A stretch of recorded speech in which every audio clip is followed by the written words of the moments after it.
Hello বন্ধুরা, তোমরা সবাই কেমন আছো? আশা করি ভালো আছো। তো আজকে আমি রান্না করেছিলাম ডাঁটা দিয়ে বড়ি আলুর তরকারি। তো সেই রেসিপিটাই তোমাদের সঙ্গে শেয়ার করছি। প্রথমে আমি এখানে কড়াই দিয়ে দিয়েছি, তারপরে এখানে তেল দিয়ে দিলাম। তেলটা কিছুটা গরম হয়ে গেছে। এবার আমি হালকা আছে বড়িগুলো ভেজে নেব। এই সময় কিন্তু গ্যাসের ফ্লেমটা একেবারেই লো রাখতে হবে, নাহলে কিন্তু বড়িগুলো পুড়ে যাবে।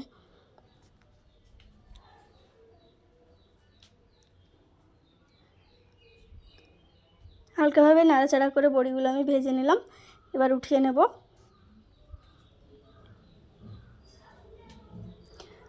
দেখো, এবার ওই তেলটাতেই আমি কিছুটা ফোড়ন দিয়ে দিলাম, আর শুকনো লঙ্কা দুটো দিয়ে দিলাম।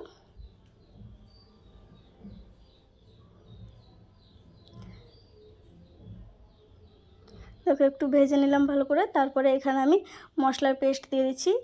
এতে পেঁয়াজ, আদা, রসুন আর কিছুটা জিরে দিয়ে একসঙ্গে পেস্ট করে রেখেছিলাম, সেই পেস্টটাই দিয়ে দিলাম। তারপরে এখানে 1 চামচ লবণ দিয়ে দিলাম।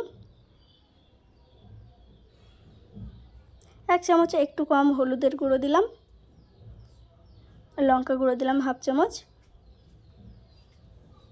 আর একটুখানি দিয়ে দিলাম গরম মশলা। এটা কাঁচা গরম মশলা আমার গুঁড়ো করা ছিল, তো সেটাই আমি এখন দিয়ে দিলাম। এবার একটু ভালো করে নাড়াচাড়া করে কষিয়ে নিতে হবে মশলাটা। মশলাটা আমার ভালো করে কষানো হয়ে গেছে। এবার আমি বড়িগুলো দিয়ে দিলাম আর ডাঁটাগুলো দিয়ে দেবো। এবার একটু ভালো করে নেড়ে চেড়ে নেব।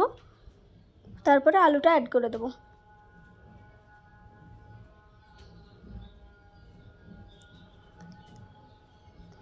এবার একটু ভালো করে কষিয়ে নেব সবগুলো একসঙ্গে।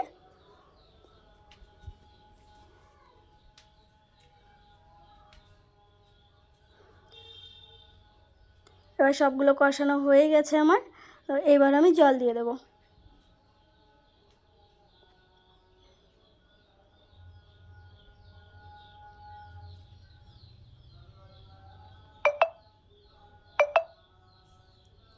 এবার একটু ভালো করে নেড়ে দেবো যাতে একসঙ্গে সবগুলো মিশে যায়।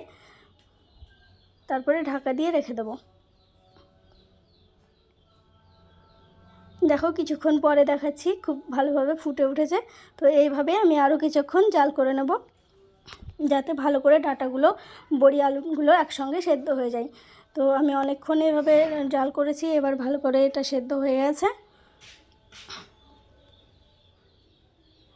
দেখতে পাচ্ছ আমার রান্নাটা হয়ে গেছে। এবার আমি অফ করে দেবো। এবার আমি বাটিতে তুলে নিয়েছি। দেখো, খুব সুন্দর হয়েছে দেখতে, খেতেও খুব ভালো হয়েছে। খুব তাড়াতাড়ি এইভাবে রান্না করা যায়। তোমরা এই রেসিপিতে অবশ্যই রান্না করো।